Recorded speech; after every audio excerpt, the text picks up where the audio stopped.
Yeah, I think there was obviously the kind of point before the game about just making sure we're really on the job and really making sure that we started strong.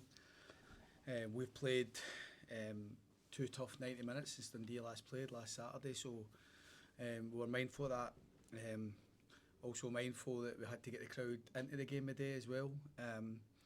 And I thought, although we took the first 10-15 minutes just kind of sussing them out a wee bit, in their low block, just looking to try and move the ball a bit quicker. We needed to try and hit a few more switches of play quicker. We needed to get some better combinations. But once we got in front, it was a brilliant goal for Lawrence.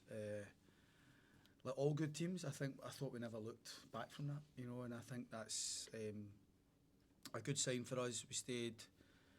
We scored some good goals today. Delighted for big Landry to get off the mark. I thought he took his opportunity really well, led the line brilliantly with Lawrence, and it was good to get a last goal there with Thomas getting to finish off the game with a bit of polish. So we looked a wee bit leggy at times, but we were in charge of the game, which is the most important thing. We could have afforded ourselves just to see the last part of the game out. The work was done, and we looked pretty comfortable for the majority of the game today. The fact we were able to make some changes to start line up and still have such an convincing win must be pleasing. Yeah, listen, you look at it, for the reasons I just said, we looked at potentially a few more changes, but I didn't want to look back and try with too many would maybe disrupt what we were doing as well. Plus, if you put too many in, it's not playing. The likelihood is they've not been used to playing 90 minutes, such as this team selection's been. So we made one in defence, one in midfield, one in forward areas. Just tried to get that wee bit extra spark, because it's important that you've got to encourage that. You've got to encourage the squad. You've got to encourage that motivation to be part of it. And this third game in such a short period gave us the opportunity to do it. I was wanting to get Boschevink on at the end, but Lawrence was feeling his foot a wee bit, so it was nice to get him on as well. I think Lawrence is fine. He's just took a knock on the bridge of the foot. But I thought the subs all got to the pace of the game. I thought the 3 lads that came in, Michael, Blair and obviously big Landry, Spitz is unlucky not to score. It's a brilliant save from McCracken. And Kabore finishes it so smoothly. It was as if he does this every day. It was just nice and calm, and you can see how much it means to him. So I think the talking point from the day, the takeaway from the game was real professional performance, and we've got another real goal scorer in our books here. You can see that. I thought Kabore's arrived today. Really, he let people know what he's all about, and like him and a few others are starting to build that reputation. Have you been seeing that from him? Yeah, I mean, I think it's difficult to show, because especially the bigger lads and somebody like Kabore, he's got to play with aggression. Sometimes you can't always show that in training, because obviously it's training against your teammates and you try to be competitive. And but he's a physical player. I mean, he's a good size, but he's got lovely feet. But the starting point for him is his aggression. He can't just go out and try and show he's a good player. And I think a wee bit he was getting the game the wrong way around at the start when he first came in. He wanted to show the lads he's a good player, which is fine. But what we need him for in Scottish football is to make sure he has that focal point and that kind of physicality to the front line, and then show your skills off the back of that, to be honest. So I think since he came back from his international hat-trick, obviously first Hearts player to score an international hat-trick, sometimes when I watched his goals back and I think, thank God he's mine, he looks the real deal, and I'm thinking, and maybe sometimes you just need to see him in that game situation, and we've seen wee bits and pieces in bounce games, we've seen wee bits and pieces in training all the time, and his attitude has been great. He's been really supportive like the rest of the lads when the team's winning. He takes as much pleasure in the team winning when he's not involved. So that's why it's really important that for all these boys, particularly Landry today, that we take pleasure in the impact he's had on the team, and he should feel so good about himself. And it's good to know that we've got another goal scorer, because obviously all the front lads have scored now, and we're getting some good numbers from all of them.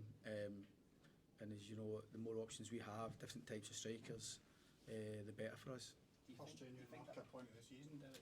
First round of fixtures. Yeah. Could not have asked for any more, surely. Delighted with it, to be honest. We said that the point at St Mirren would be a brilliant, really good point, important point if we won the day. And that's the way it's been. You know, we've been really smooth. A few weeks ago we set a challenge to players that can we be above Celtic before we play them, and then can we be above, can we be top of the league after the first round of fixtures. So we've boxed off that little section. Now we need to go again and start the next round. So it's a good reference point for me in the sense that look what can be done, and some difficult fixtures amongst that, different challenges. And I feel as though the squad's getting stronger, not any weaker at the minute. Obviously we're borderline, a couple of suspensions with Halkett and Milne, but we're getting a few back. Frankie will train fully next week, Frankie Kent. Bolsheviks is back, champing at the bit. So it feels as though we're getting stronger at a good time. Now that you've hit that first marker, Derek, do you take time to look back and assess everything, or do you just ride that wave of momentum? No, I just look forward to Dundee United game now. I think before the next international break, we knew after St Mirren we had 2 home games against the Dundee teams, and my biggest concern about today was that we had enough energy, and whether it was didn't want it to be after the Lord Mayor's show after the Celtic game here, and we really needed to work hard to get that kind of enthusiasm into the game and that energy, and the players brought that. They deserve a lot of credit for that. The quality goals help. I think the fans enjoyed a lot of the game. So I think, like every day, I think the supporters can reflect and enjoy the period that we're in at the minute, but I think everybody's thinking, right, what's next? A wee bit more, can we get a wee bit more from it?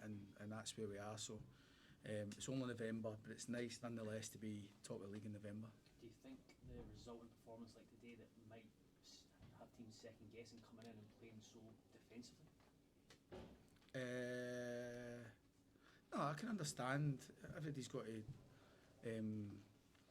look after their own in whatever way they want to do it. Dundee play a system that allows them to stay in games ordinarily. You know, they've got they play that 5-box-1, and they've got a good counter-attacking threat, particularly with Wesley and Congreve and Simon Murray.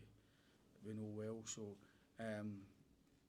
you know, I think when you play that shape, sometimes it is a shape to keep you in the game. We knew that we went 4-4-2 against that, because I quite like 4-4-2 against a box, because it still gives you that width. We wanted Harry to predominantly give it the width on that side, and Spittle to come in and give us the extra body, and Kizzy playing on the other side, which I think he can do, but Spittle was even better off the right side and tucked in off the side to start the second half. He's so unlucky with his shot, and Kizzy plays his natural side. He was a lot happier there. So but I thought Benny and Cammy were excellent. We looked quite calm. We were defending for the majority. I know they had one off the bar with a deflection and a couple of set plays going in, which but for that side that we stood up to it after the other night, it was pleasing. But we looked back to being really solid at set plays again. So good day all round, to be honest. The 3 lads who missed out starting, Braga, Halkett and Kingsley, have had little wee issues just over the last couple of days, but nothing's significant enough to miss out. I just think in hindsight we're looking at a chance to put a bit of freshness into it. There's no point in me referencing the squad time and time again and then not doing anything about it. So it was good that we managed to get some lads that haven't been playing. You mentioned the yellow cards. This is the guys on the kind of threshold. Does that come into your thinking in terms of team selection? No, the likelihood is Halkett and Milne are going to get suspended before that cusp. So it's just what game. You know, I took Milne off today just because the game was probably won, and there's no need to take the risk. Plus Kingsley was eager to go. So that was a factor today, but it wasn't a factor. It won't be a factor going forward. We just need to play the next game in front of us, and the likelihood is, in the 1st of November, if you've already picked up 5 yellow cards, the likelihood is you're going to get a 6th one somewhere down the line. Just on Ageu, how big a disappointment was that? Gutted for him. The boy was such a bad place yesterday. Thankfully the club reacted quickly. We got him a quick scan at 1 o'clock. Managed to rush him down there, and we got the news last night. I'd been in touch with him last night ahead of the final results, and trying to be positive, and thankfully he should be fit for Dundee United. He'll be fine. It was just a wee scare, to be honest. It was just a wee bit of fluid when they kind of took a bit of an impact. But he's telling me today 100% he'll be fit for Dundee United. So he's, on the back of his last injury. I'm just glad it was his other hamstring, because if it had been the same one, then you would start to worry. But I was pretty confident it was nothing significant, and thankfully that is the case.